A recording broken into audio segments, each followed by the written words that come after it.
Hi అండి, అందరికీ నమస్కారం. మరి ధనుర్మాసం మొదలు కాబోతుంది కదండి.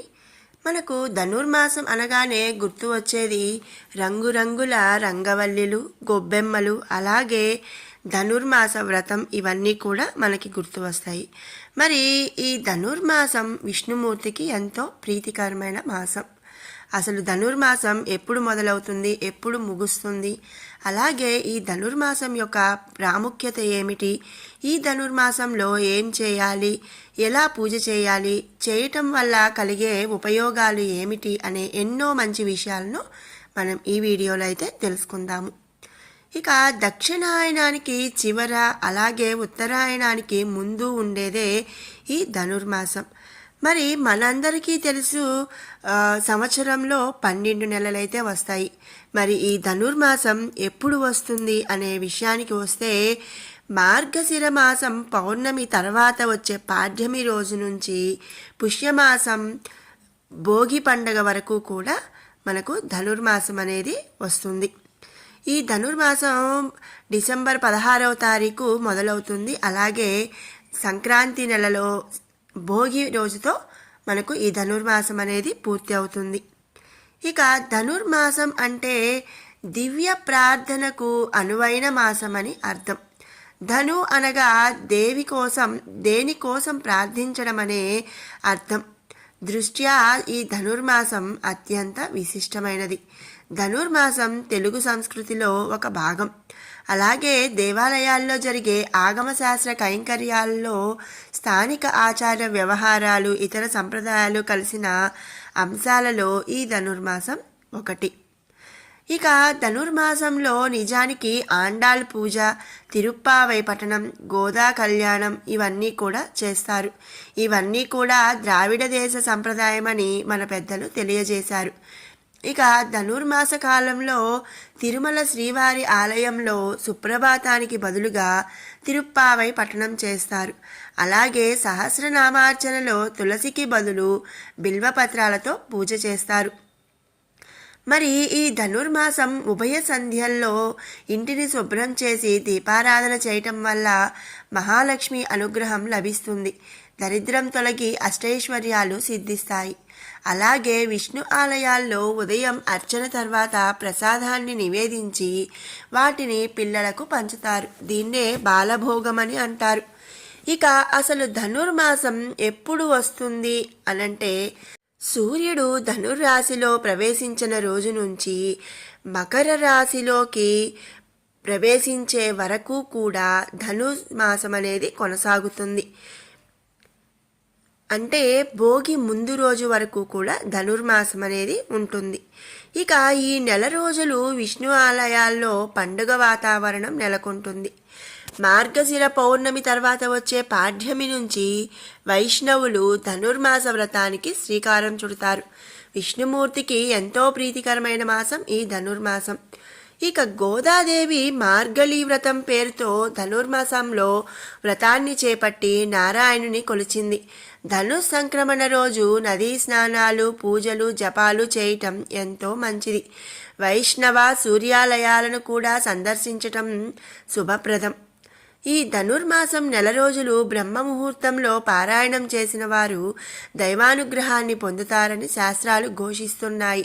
సాక్షాత్తు భూదేవి అవతారమైన ఆండాళ్ రచించిన దివ్య ప్రబంధనమే ఈ తిరుప్పావై. ద్రవిడ భాషలో తిరు అనగా పవిత్రం, పావై అనగా వ్రతం అని అర్థం. వేదాలు, ఉపనిషత్తుల సారమే తిరుప్పావై అని మన హిందూ పురాణాల్లో పేర్కొన్నారు.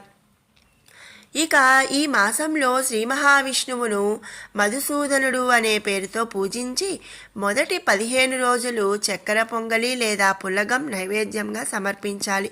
తరువాత 15 రోజులు దద్దోజనాన్ని నివేదించాలి. పెళ్ళిడికొచ్చిన అమ్మాయిలు తమ ఇంటి ముందు ముగ్గులు, గొబ్బెమ్మలతో పూజ చేయటం వల్ల కోరిన వరుడు లభిస్తాడు. గోదాదేవి మార్గళీ వ్రతం పేరుతో విష్ణువును ధనుర్మాసమంతా పూజించింది. రోజు ఒక కీర్తనతో ఆమె స్వామిని కీర్తించేది. ఈ వ్రతం వల్ల మోక్షం సిద్ధిస్తుంది. ధనుర్మాసంలో రోజు శ్రీకృష్ణుడికి తులసిమాల సమర్పించే స్త్రీలకు నచ్చిన వరుడితో వివాహం జరుగుతుంది. ధనుర్మాస వ్రతం దీని గురించి మొదట బ్రహ్మదేవుడు నారద మహర్షికి వివరించినట్లు మన పురాణ కథనం. ధనుర్మాస వ్రతానికి సంబంధించిన అంశాలు బ్రహ్మాండ ఆదిత్య పురాణాలు అలాగే భాగవతం, నారాయణ సంహితాల్లోనూ కనిపిస్తాయి. అవివాహితులు, మంచి కోరికలు ఉన్నవారు తిరుప్పావై పారాయణం చేయటం వల్ల అవి ఫలిస్తాయని భావిస్తారు. విష్ణు చిత్తుడి కుమార్తె గోదాదేవి మానవ మాతృలని కాక శ్రీరంగనాథుడినే వివాహం చేసుకుంటానని దీక్ష పూనింది.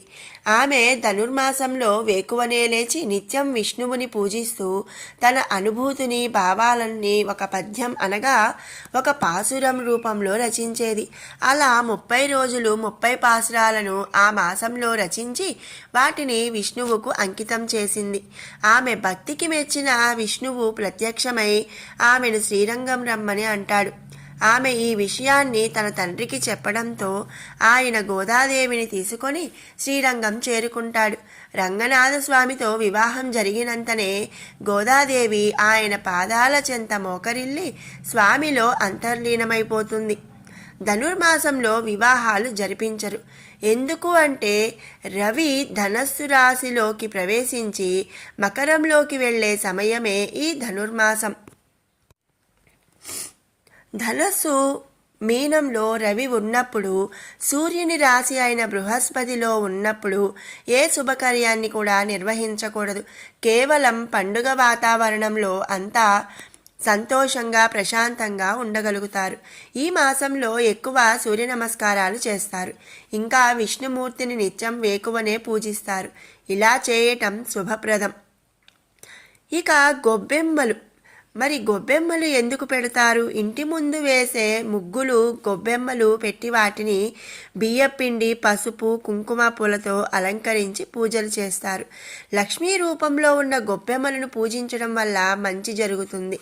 నిత్యం ముగ్గులు వేయటం వల్ల స్త్రీలకు మంచి వ్యాయామం కూడా అవుతుంది అని మన నమ్మకం. మరి విన్నారు కదండి, ధనుర్మాసం ఎందుకు జరుపుకుంటాం, ఎప్పుడు ప్రారంభమవుతుంది, ఎప్పుడు ముగుస్తుంది, ఈ ధనుర్మాసంలో చేయవలసిన పూజలు, చదవవలసిన మంత్రాలు, అలాగే ఈ ధనుర్మాసం యొక్క ప్రత్యేకత. మరి మీకు ఈ వీడియో నచ్చినట్టయితే లైక్ చేయండి, షేర్ చేయండి. అలాగే మరిన్ని ఇలాంటి అప్డేట్స్ కోసం మన ఛానల్ని సబ్స్క్రైబ్ చేసుకోండి. Thanks for watching.